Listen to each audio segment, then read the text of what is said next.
Hello everyone, आज हम start करने जा रहे हैं डायमेंशनल एनालिसिस, जो क्लास 11th का बहुत ही इंपॉर्टेंट टॉपिक है। क्लास 11th का स्टार्टिंग टॉपिक है जो आपको इंट्रोड्यूस कराएगा डायमेंशंस के बारे में। सो हम डायमेंशंस डील करने जा रहे हैं of the physical quantities. First of all let us see जो फिजिकल क्वांटिटीज है इनको हमने टू पार्ट्स में डिवाइड कर दिया है, जो fundamental physical quantities and derived physical quantities. जो फंडामेंटल फिजिकल क्वांटिटीज हैं, these are quantities which can not be derived from anywhere else, they are the basic units. Okay, so fundamental units जो है fundamental units, they are 7 fundamental units as and the 7 physical quantities which are declared by the SI. So SI declared the 7 fundamental physical quantities. These fundamental physical quantities are length, mass, time, temperature. So all these, they are the fundamental physical quantities. Temperature, amount of substance, and there are standard units for measuring it. For example, length is measured in meter, time is measured in seconds. So all these are fundamental quantities. They cannot be expressed in terms of any other quantity. Now let us see, we have some other physical quantities like area, volume, pressure, force, surface tension, and all. So those physical quantities, they are expressed in terms of the fundamental physical quantities. So this is called as the dimensional analysis. Then we finding out the dimensions of the physical quantities which are derived. So here we will be finding out the dimensions of the physical quantities which are derived. So let us see, we have taken here the first quantity, which is displacement. So displacement is a measurement of the length. So it has the dimension only as length, which is L, and we can write it m to the power 0, L and t to the power of 0, because here displacement is a single length, so it is measured as only L, and power of length is 1.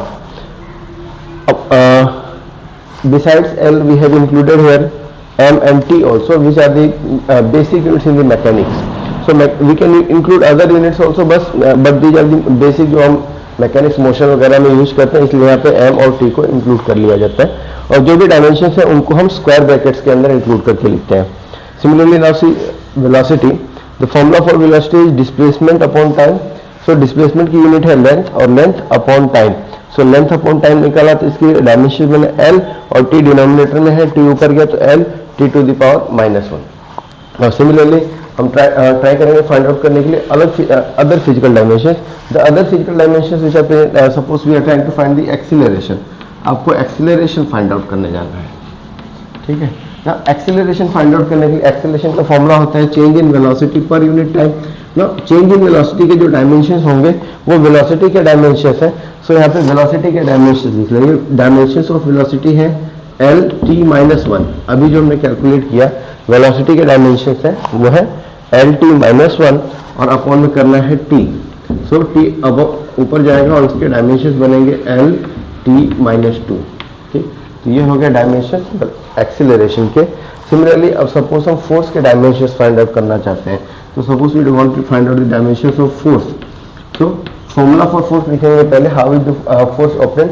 Force को obtain किया जाता है by the formula of mass multiply acceleration. तो m into a करेंगे, इस तरह से obtain होता है फोर्स. सो अब फोर्स के डायमेंशंस फाइंड आउट करने के लिए सी एक्सीलरेशन का डायमेंशन अभी निकाला है. एक्सीलरेशन का डायमेंशन है एल टी माइनस 2. ओके, तो एक्सीलरेशन की जगह पे यूज करेंगे एल टी माइनस 2, और मास के लिए m, बिकॉज m हम मास का सिंबल यूज कर रहे हैं, तो यहाँ पे डायमेंशंस बनेंगे. मास के लिए यूज कर रहे हैं m, और एक्सीलरेशन का है एल टी माइनस 2. सो यहाँ पे डायमेंशंस बने फोर्स के m l t माइनस 2. ये फोर्स का डायमेंशन है. सिमिलरली सपोज हमें वर्क के डायमेंशंस फाइंड आउट करना है. Let us see dimensions of work. So now अब वर्क के डायमेंशंस कैसे फाइंड आउट करेंगे. वर्क का फॉर्मूला आप लिखेंगे. जिस भी क्वांटिटी का डायमेंशन आपको फाइंड आउट करना है उस क्वांटिटी का फॉर्मूला लिखना है. जैसे वर्क है, वर्क का फॉर्मूला है फोर्स मल्टीप्लाई डिस्प्लेसमेंट. ठीक है, तो फोर्स के डायमेंशंस अभी निकाल लेते हैं. फोर्स के dimensions m l t minus 2, और मल्टीप्लाई करना है इसमें s यानी डिस्प्लेसमेंट. तो डिस्प्लेसमेंट टाइप ऑफ लेंथ है तो मल्टीप्लाई l. सो डायमेंशंस बनेंगे अब m l 2 t minus 2. Okay, similarly suppose हम एनर्जी के डायमेंशंस फाइंड आउट करना चाहते हैं. काइनेटिक एनर्जी और पोटेंशियल एनर्जी फाइंड आउट करना चाहते हैं. सो काइनेटिक एनर्जी फॉर्मूला होता है half m v square. However हमको पता है कि जो वर्क है, work, kinetic energy, potential energy, they are interconvertible इनकी यूनिट सेम होती है, तो इनका डायमेंशन भी सेम होगा, ठीक है। बट डायमेंशन सेम होने का मतलब ये नहीं होता कि फिजिकल क्वांटिटी भी सेम होगी। फॉर एग्जाम्पल अभी एक और हम निकालेंगे, काइनेटिक एनर्जी अगर कैलकुलेट करते हैं तो काइनेटिक एनर्जी में हाफ एक कांस्टेंट वैल्यू है विदाउट एनी डायमेंशन। सो 1/2 के कोई भी डायमेंशन नहीं है, इसको एक्सक्लूड कर देंगे। और 1/2 को एक्सक्लूड करने के बाद आप देखेंगे m मास के लिए m, और वेलोसिटी का लिखेंगे, वेलोसिटी का होता है lt-1। सो lt-1 स्क्वायर ब्रैकेट के अंदर इसका स्क्वायर कर दिया, ठीक है। वेलोसिटी का स्क्वायर है तो इसके पावर का स्क्वायर कर दिया, ये बना mlt-2। सो इस तरह से ml2t-2 ये डायमेंशन बने काइनेटिक एनर्जी के। सिमिलरली आप पोटेंशियल एनर्जी का भी कैलकुलेट कर सकते हैं। Let us try to find out the dimensions of torque, ठीक। सो टॉर्क का फॉर्मूला होता है R cross F, that means force multiply perpendicular distance from the axis of rotation. Torque की जो रोटेशनल फोर्स, कोई भी ऑब्जेक्ट अगर rotate करता है तो उसके ऊपर टॉर्क लगता है, रोटेशनल फोर्स लगेगा। सो रोटेशनल फोर्स के लिए टॉर्क यूज करते हैं और इसका फॉर्मूला R क्रॉस F, और इसको हम ऐसे ही बोलते हैं perpendicular distance from the axis of rotation multiply by the force. यानी कि सपोज आप डोर को या किसी चीज को मूव करा रहे हैं, रोटेट करा रहे हैं, तो आपका जो एक्सिस ऑफ रोटेशन है वो डोर के हिंजेस है, तो डोर के हिंजेस से डोर के हैंडल तक, हैंडल पे आप परपेंडिकुलर फोर्स लगा रहे हैं, तो वहां तक का जो डिस्टेंस है वो आपका R हो गया, और F हो गया जितना आप फोर्स लगा रहे हैं। तो ये फॉर्मूला है टॉर्क का R इंटू F। इसके डायमेंशन निकालेंगे। R का फॉर्मूला R एक तरह की लेंथ है, तो यहाँ पे हो जाएगा L मल्टीप्लाई F के डायमेंशन है mlt-2। सो इसके भी डायमेंशन आप देखेंगे तो सेम आ रहे हैं ml2t-2। सो आप चेकआउट करेंगे वर्क, काइनेटिक एनर्जी वर्क का है ml2t-2, यह भी निकाला है। काइनेटिक एनर्जी ml2t-2 और टॉर्क के भी डायमेंशन है ये ml2t-2। सो कोई भी दो फिजिकल क्वांटिटीज के डायमेंशन सेम हो सकते हैं, ठीक है। डिफरेंट क्वांटिटीज के डायमेंशन सेम हो सकते हैं, इसमें कोई भी प्रॉब्लम नहीं है। However work and energy they are same, but ये टॉर्क के इक्वल नहीं है, बिकॉज टॉर्क एक अलग चीज है ना। कुछ और डायमेंशन हम चेकआउट करते हैं। सपोज हम डायमेंशन फाइंड आउट करना चाहते हैं ग्रेविटेशनल कांस्टेंट का। सो हम फाइंड आउट करना चाहते हैं ऑफ ग्रेविटेशनल कांस्टेंट, जिसको हम कैपिटल G से डिनोट करते हैं। नेक्स्ट हम फाइंड आउट करना चाहते हैं coefficient of viscosity, coefficient of viscosity जिसको हम ईटा से डिनोट करते हैं, और थर्मल कोएफिशिएंट, ये तीन डायमेंशन और हम फाइंड आउट करना चाहते हैं thermal coefficient. Okay, let us see. अब इन सब को कैलकुलेट करने से पहले इन सब के फॉर्मूलास पता होने चाहिए। So universal gravitational constant G के डायमेंशन फाइंड आउट करना है। इसके लिए आपको क्या जो फॉर्मूला G के लिए यूज करते हैं वो पता होना चाहिए। तो इसको यूज करते हैं formula of force is equal to G m1 m2 upon r square. तो क्या करेंगे, r स्क्वायर को आप दूसरी साइड पे यहाँ पे लेके आएंगे, f multiply r square equal to G m1 m2। G के डायमेंशन चाहिए तो f r square upon m1 m2 ये हो गया, ये डायमेंशन हो जाएंगे G के। तो यहाँ पे आपको क्या करना है, f के डायमेंशन पुट करने हैं, r के पुट करने हैं, m1 के और m2 के पुट करने हैं। तो पुट करेंगे f के डायमेंशन है m l t-2, r के डायमेंशन है l और इसका स्क्वायर करना l की पावर 2 अपॉन m1 m2। तो m1 m2 मासेस है, इनका क्या हो जाएगा m टू द पावर 2, ठीक ना। अब इसके बाद से अगर आप इनको कंप्लीट करेंगे तो ये बनता है m पावर m की पावर न्यूमरेटर में 1 है और डिनोमिनेटर में 2 है, तो डिनोमिनेटर से ऊपर ले जाएंगे तो 1 माइनस 2, दैट मीन्स यहाँ पे m की पावर आएगा -1, l की पावर यहाँ 1 है तो 1 प्लस 2 3 हो गया, l की पावर 3 और t की पावर -2। सो ये डायमेंशंस है ग्रेविटेशनल कांस्टेंट, ठीक। अभी हम नेक्स्ट फाइंड आउट करेंगे dimensions of the coefficient of viscosity. तो कोएफिशिएंट ऑफ विस्कोसिटी के लिए भी उसका फॉर्मूला आपको पता होना चाहिए। उसका फॉर्मूला है, कोएफिशिएंट ऑफ विस्कोसिटी अगर कैलकुलेट करना चाहते हैं तो इसका फॉर्मूला होता है F equal minus eta A into dV/dx। सो यहाँ पे हमें ईटा के डायमेंशन फाइंड आउट करना है। F है फोर्स, A है area of area of the layer, that mean A हो गया एरिया, dv यानी कि चेंज इन वेलोसिटी, तो यहाँ पे वेलोसिटी के डायमेंशन है, और dx जो है dx है चेंज इन डिस्टेंस। तो इन दोनों के डायमेंशन हमें पता ही है, और यहाँ से हम एरिया के ईटा के डायमेंशन निकाल सकते हैं। ईटा के डायमेंशन निकालने के लिए सारी फिजिकल क्वांटिटीज को इस साइड में लेके आएंगे, तो अपन f into d x upon a into d v, ये हो जाएंगे ईटा के डायमेंशन। सो ईटा के डायमेंशन निकालने के लिए इनकी वैल्यूज पुट करेंगे, आ जाएगा f की वैल्यू है m l t माइनस 2, ये f के डायमेंशन होते हैं, और dx का डायमेंशन है l, तो यहाँ पे l पुट कर दिया, अपॉन एरिया के डायमेंशन है l स्क्वायर, और मल्टीप्लाई dv यानी वेलोसिटी के डायमेंशन, तो वेलोसिटी के डायमेंशन है l t माइनस 1। तो इस तरह से आप इसके डायमेंशन को कैलकुलेट कर सकते हैं। अब निकालेंगे m की पावर हो जाएगी l टू द पावर 2, और l to the power 2 numerator में, और l to the power 2 denominator में कैंसिल आउट, और l की पावर 1 बचा है डिनोमिनेटर में, ये ऊपर आएगा, तो यहाँ पे आएगा l to the power minus 1, और t की पावर माइनस 2 ऊपर है न्यूमरेटर में है, डिनोमिनेटर से माइनस 1 ऊपर जाएगा प्लस 1, तो t की पावर माइनस 2 प्लस 1, ये बनेगा t की पावर माइनस 1। सो ये डायमेंशन है ईटा के, ये ईटा के m l minus 1 t minus 2। Now अब थर्मल कोएफिशिएंट के डायमेंशंस आपको कैलकुलेट करेंगे। मैं थर्मल कोएफिशिएंट के आपको फॉर्मूला लिख देता हूँ। थर्मल कोएफिशिएंट का फॉर्मूला Q इक्वल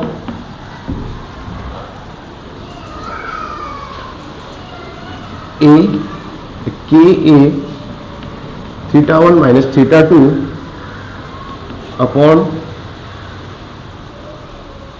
D और यहाँ पे मल्टीप्लाई T। सो यहाँ पे क्या क्या है वैल्यूज में आपको Q, that means amount of heat, कितनी अमाउंट ऑफ हीट फ्लो हो रही है, तो Q हो गया हीट, यहाँ पे हीट एनर्जी के डायमेंशंस लगेंगे, A एरिया, तो एरिया के डायमेंशन हो गए θ1 एंड θ2, दिए जा रही टेम्परेचर डिफरेंस, तो इसका डायमेंशन हो गया टेम्परेचर जो केल्विन में नोट किया जाएगा K, और ये स्मॉल t ये टाइम को रिप्रेजेंट कर रहा है, तो ये क्या है टाइम आपका, और D यानी कि डिस्टेंस, तो दोनों के बीच के डिस्टेंस कितना है, दो ऑब्जेक्ट्स अगर कॉन्टैक्ट में तो उनके बीच का डिस्टेंस। यहाँ से अगर आप कैलकुलेट करना चाहते हैं, हमें K के डायमेंशंस निकालने हैं, तो K के डायमेंशंस कैसे निकालेंगे, Q multiply D upon A into θ1 minus θ2 into T, इस फॉर्मूले के थ्रू आपके K के डायमेंशंस आ जाएंगे। ना Q में एनर्जी के डायमेंशंस लगेंगे, जो अभी हमने किया था, एनर्जी के डायमेंशंस थे m l 2 t माइनस 2, ये एनर्जी के डायमेंशंस है, मल्टीप्लाई डिस्टेंस का डायमेंशन है l अपॉन एरिया के डायमेंशन है l to the power 2, multiply θ1 minus θ2, ये केल्विन में लिख दिया, और मल्टीप्लाई t यानी कि टाइम, तो टाइम कितना हुआ, टाइम को भी t से डिनोट करेंगे। अब इसको सॉल्व करने के बाद डायमेंशन आ जाएंगे, इसको सॉल्व करके हम डायमेंशन निकाल सकते हैं, ये दोनों कैंसिल आउट हो गए, और आपके फाइनल डायमेंशंस आ रहे हैं m l and t to the power minus t minus 3 and k minus 1। तो ये डायमेंशंस है थर्मल कोएफिशिएंट के, ठीक। तो इस तरह से डायमेंशन एनालिसिस का एक यूज है किसी भी फिजिकल क्वांटिटी का डायमेंशंस कैलकुलेट करना, ये वन ऑफ द यूजेस है। इसके और भी यूजेस है, अगर आपको डायमेंशन एनालिसिस आता है तो आप डायमेंशन एनालिसिस से और भी क्वांटिटीज कैलकुलेट कर सकते हैं। ओके, सो डायमेंशन एनालिसिस का एक तो यूज है। सेकेंडली डायमेंशन एनालिसिस का यूज है to check the correctness of the formula, that means कोई भी फॉर्मूला आपको गिवन है तो वो फॉर्मूला करेक्ट है या इनकरेक्ट है, तो करेक्टनेस ऑफ द फॉर्मूला आप चेकआउट कर सकते हैं कि कोई भी गिवन फॉर्मूला करेक्ट या इनकरेक्ट है। सो लेट अस सी कैसे हम चेकआउट करेंगे कोई भी गिवन फॉर्मूला करेक्ट है या इनकरेक्ट है। सो करेक्टनेस इससे प्रेडिक्ट नहीं होगा, ये प्रेडिक्ट नहीं होगा कि ये फॉर्मूला करेक्ट है, बट ये जरूर प्रेडिक्ट हो सकता है कि कोई गिवन फॉर्मूला इनकरेक्ट है। अगर कोई फॉर्मूला इनकरेक्ट होता है तो वो आप इसे चेक करके बता देंगे कि ये फॉर्मूला इनकरेक्ट है, बट अगर कोई फॉर्मूला डायमेंशनली करेक्ट है तो वो इससे श्योर नहीं है कि वो फॉर्मूला करेक्ट होगा। सो फॉर एग्जांपल सपोज आपके पास फॉर्मूला है S equal ut plus 1/2 AT square. ना इस फॉर्मूले के आप डायमेंशनैलिटी चेक करना चाहते हैं कि ये फॉर्मूला डायमेंशनली करेक्ट है या नहीं है, तो डायमेंशनैलिटी आप चेक करने के लिए S यानी कि डिस्प्लेसमेंट जो है, डिस्प्लेसमेंट को आप लिखेंगे L, ये L से आपने डिनोट कर दिया क्योंकि डिस्प्लेसमेंट L होता है, इसमें एक तरह की लेंथ है तो सिर्फ L रहेगा। दो में डायमेंशन है m0 L T0, ये डिस्प्लेसमेंट के डायमेंशन है। अब RHS में आप देखेंगे तो UT के भी डायमेंशन वही होने चाहिए जो S के डायमेंशन है, ठीक है। तो UT के डायमेंशन क्या होने चाहिए, let us check out. U होता है LT -1, तो U के डायमेंशन है LT -1 मल्टीप्लाई T भी करना है, UT निकालना है तो मल्टीप्लाई T। अगेन इसके भी डायमेंशन आ रहे हैं LT⁴0। तो अगेन ये डायमेंशन RHS के इक्वल है। सिमिलरली अगर आप हाफ AT² का चेक करेंगे तो इसका भी डायमेंशन इसके इक्वल ही होगा। तो कहीं भी डायमेंशनली ये फॉर्मूला करेक्ट है। इसी तरह से आप और भी चेक कर सकते हैं। सपोज हम इसको चेक करना चाहते हैं, T = 2π√L/G। हम इसके डायमेंशन को चेक करना चाहते हैं कि whether this formula is dimensionally correct और नॉट। तो इस फॉर्मूले की डायमेंशनलिटी अगर चेक करनी है तो सिंपली वही मेथड्स फॉलो करने हैं। आपको पहले LHS के डायमेंशन निकालने हैं। LHS में यहाँ पे टाइम पीरियड है जो T है, तो टाइम पीरियड का डायमेंशन होता है T। तो यहाँ पे LHS का जो डायमेंशन होगा, LHS के डायमेंशन आपके पास है M0L0T, ये LHS के डायमेंशन। अब आप RHS के डायमेंशन निकालेंगे तो RHS में 2π है, 2π एक कांस्टेंट वैल्यू, इसका कोई यूनिट नहीं है, कोई डायमेंशन नहीं है। तो L और G के डायमेंशन के बेसिस पे आप निकालेंगे। लेट अस सी, RHS का जो आप डायमेंशन निकालते हैं तो आपके पास है L अपॉन में G, यानी कि एक्सीलरेशन ड्यू टू ग्रेविटी है। तो एक्सीलरेशन का डायमेंशन था LT -2, याद लिखेंगे LT -2, और इस पूरे की पावर है हाफ। स्क्वायर रूट है तो स्क्वायर रूट का मतलब हो गया पावर 1/2, ठीक है। 2π को छोड़ दिया क्योंकि ये कांस्टेंट वैल्यू, इसकी कोई यूनिट नहीं है, इसके डायमेंशन नहीं है, इसलिए इसको लीव आउट कर दिया। देन यहां से निकल L से L कैंसिल हो गया, पावर हाफ है, और इसको चेक करें ये बनेगा T⁴ पावर 1/2। तो यहाँ पे 1/2 से 1 कैंसिल हो गया, यहाँ पे सिर्फ आ रहा है T, जो कि RHS के डायमेंशन, जो LHS के डायमेंशन है। तो dimensions of LHS and RHS they are equal. तो ये प्रूव करता है कि ये जो फॉर्मूला है T = 2π√L/G, ये डायमेंशनली करेक्ट है। अगर कोई फॉर्मूला डायमेंशनली इनकरेक्ट होगा तो वो भी इससे प्रेडिक्ट हो जाएगा कि कोई फॉर्मूला इनकरेक्ट है। Okay, now let us see another major use of the dimensional analysis, that is we have to find out the formula। इसमें derivation of some of the formulas, कुछ फॉर्मूलाज को आप derive कर सकते हैं using dimensional analysis. हम कुछ formula को डिराइव करने की कोशिश करेंगे। सो उनके लिए हमें कुछ चीजें, एक्सपेरिमेंटल चीजें पता होनी चाहिए। जैसे हम डायमेंशनल एनालिसिस यूज करने जा रहे हैं to find out the formula for time period. अभी जो हमने टाइम पीरियड का फॉर्मूला यूज किया था, उसी टाइम पीरियड को कैलकुलेट करने के लिए उसका फॉर्मूला हम डिराइव करने जा रहे हैं। तो कैसे डिराइव करते हैं, उसके लिए हमें पहले पता होना चाहिए कि टाइम पीरियड किस पे डिपेंड कर रहा है। तो हमें पता है जो टाइम पीरियड ऑफ पेंडुलम है, time period it depends on the length of the pendulum, length of pendulum. ये हमने एक्सपेरिमेंटली पता है कि जो टाइम पीरियड है, time period length of pendulum के ऊपर डिपेंड करता है। और ऑल्सो हमें ये भी पता है जो टाइम पीरियड है, it also depends on acceleration due to gravity. इन 2 फैक्टर्स पे डिपेंड करता है। Acceleration G, acceleration due to gravity G पे डिपेंड करता है। सो इन 2 फैक्टर्स पे टाइम पीरियड डिपेंड करता है, और इन 2 फैक्टर्स को लेके आगे हम टाइम पीरियड का फॉर्मूला कैलकुलेट करेंगे। सो टाइम पीरियड का फॉर्मूला कैलकुलेट कैसे, लेट अस सी। टाइम पीरियड को हम लिखते हैं in terms, so time period proportional होगा L और G के, दोनों के प्रोपोर्शनल है। बट हमें नहीं पता है कि L की पावर क्या होगी, G की पावर क्या होगी। तो let us see, let us suppose L to the power A और G to the power B के प्रोपोर्शनल है, ठीक है। दैट मींस ये इनकी हमने प्रोपोर्शनलिटी अज्यूम कर ली, कोई भी पावर हो सकता है A एंड B, ऐसे प्रोपोर्शनलिटी अज्यूम कर लिया। फिर टाइम पीरियड के आप डायमेंशन निकालेंगे, तो टाइम पीरियड के डायमेंशन है M0L0T, ये टाइम पीरियड के डायमेंशन हुए LHS के। सिमिलरली हम RHS के डायमेंशन निकालेंगे अब।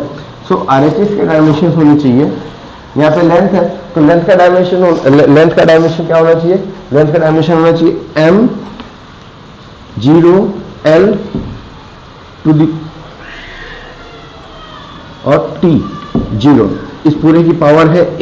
ये लेंथ के डायमेंशन है M0L T0 और इसकी पावर आ गई A। तो ये लेंथ के डायमेंशन हो गए, मल्टीप्लाई G के डायमेंशन। सो G है एक्सीलरेशन ड्यू टू ग्रेविटी, यहाँ पे इसके डायमेंशन है G के डायमेंशन, यानी एक्सीलरेशन के डायमेंशन होंगे। यह M0L T -2, ये एक्सीलरेशन के डायमेंशन हो गए, और इसकी पावर है B, तो यहाँ पे आपने पावर लिख दिया B। नाउ अब इसको सॉल्व करेंगे तो यहाँ पे पावर आ रही है m, पावर अंदर मल्टीप्लाई की m to the power 0, l to the power a to t to the power 0। Okay, now यहाँ पे निकालेंगे तो b अंदर मल्टीप्लाई हुआ और ये हुआ m to the power 0, 0 multiply b 0 हो गया, l to the power b और t to the power -2b। Now इन दोनों को मल्टीप्लाई कर लेंगे, इन दोनों को मल्टीप्लाई करने से मिलता है m टू द पावर 0 और l की पावर आएगी l to the power a है, l to the power b है तो l to the power a plus b, ठीक, और t को मल्टीप्लाई करेंगे तो t to the power 0 plus -2b यानी -2b आता है। तो ये डायमेंशन है RHS के। सो यहाँ पे हमारे पास LHS के डायमेंशन पहले से ही है m0, l0, t, और RHS के डायमेंशन आ रहे हैं m0, l to the power a plus b और t to the power -2b। ठीक, तो अब आपको डायमेंशन अगर करेक्ट है, दैट मीन्स कोई भी फॉर्मूला होता है तो डायमेंशनली करेक्ट होना चाहिए। सो इसको भी डायमेंशनली करेक्ट होने के डायमेंशनली करेक्ट है तो इसके लिए क्या करना पड़ेगा, जो m की डायमेंशन है वो यहाँ पे होना चाहिए, l की जो पावर है वो यहाँ पे l के पावर के इक्वल होना चाहिए और t की पावर है वो t की पावर के इक्वल होना चाहिए। ठीक, तो इस तरह से वैल्यूज पुट करके हम फाइंड आउट करते हैं लेटर से। सो m की पावर 0, यहाँ भी m की पावर 0, तो ये दोनों इक्वल है, m की पावर 0 और यहाँ पे l to the power a plus b, इसका मतलब a plus b should be equal to 0। ठीक है, डायमेंशनली करेक्ट है तो, और t की पावर यहाँ पे 1 है और यहाँ पे -2b है, दैट मीन्स यहाँ पे -2b should be equal to 1। ठीक, और यहाँ से b की वैल्यू आ रही है b इक्वल टू -1/2 और b की वैल्यू इसमें पुट करेंगे तो यहाँ पे आएगा a -1/2 इक्वल टू 0, तो a इक्वल टू 1/2। ये हमारे डायमेंशन आए। दैट मीन्स अब हमारे पास फॉर्मूला है a की वैल्यू है 1/2 और b की वैल्यू है -1/2, इसको यहाँ पे पुट कर लेंगे। सो लेट अस सी, यहाँ पे t प्रोपोर्शनल टू l की पावर है 1/2 जो a की वैल्यू आई है, और g की पावर है -1/2, तो -1/2 का मतलब रूट हो गया, +1/2 और -1/2 का मतलब रूट है, और g जाएगा डिनोमिनेटर में, तो इसको हम ऐसे लिख सकते हैं t proportional l to the power 1/2 upon g to the power 1/2, because g की पावर -½ है तो g डिनोमिनेटर में चले गया। ना पावर 1/2 का मतलब होता है स्क्वायर रूट, सो यहाँ पे स्क्वायर रूट निकाल लेंगे हम।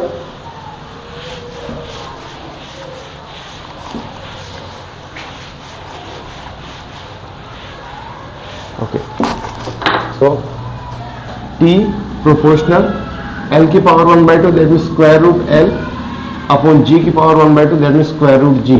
सो फॉर्मूला आता है t proportional to √l upon g। Okay, now ये हमने फॉर्मूला डिराइव कर लिया। इसके बाद एक्सपेरिमेंटल कंडीशंस को यूज करके यहाँ पे कांस्टेंट जो भी है उस कांस्टेंट की वैल्यू को डिटरमिन कर लेते हैं, और जो कांस्टेंट की वैल्यू आ रही है वहां पे t प्रोपोर्शनल हटाएंगे इक्वल, तो यहाँ पे कोई कांस्टेंट √l/g, और कांस्टेंट की वैल्यू डिटरमिन होती है 2π, तो दैट मीन्स 2π ये लेटर ऑन डिटरमिन एक्सपेरिमेंटली, तो आ गया t इक्वल टू 2π √l/g। इस तरह से आप किसी भी डायमेंशनल फॉर्मूला से आप इक्वेशंस को या फॉर्मूलास को डिराइव कर सकते हैं। बट इसको हम जो दूसरी होमोजेनियस इक्वेशन, जो उन्हीं इक्वेशंस को डिराइव कर सकते हैं जिनके बीच में सिर्फ मल्टीप्लाई आ रहा है। जैसे इस तरह की अगर इक्वेशन है s equal ut plus half at², जो होमोजेनियस इक्वेशंस हैं इनको आप नहीं डिराइव कर सकते, जिनमें बीच में प्लस या माइनस आ रहा है, ऐसी इक्वेशंस को डिराइव करने के लिए यूज नहीं कर सकते हैं। तो ये आज का कंप्लीट लेक्चर था ऑन द डायमेंशनल एनालिसिस।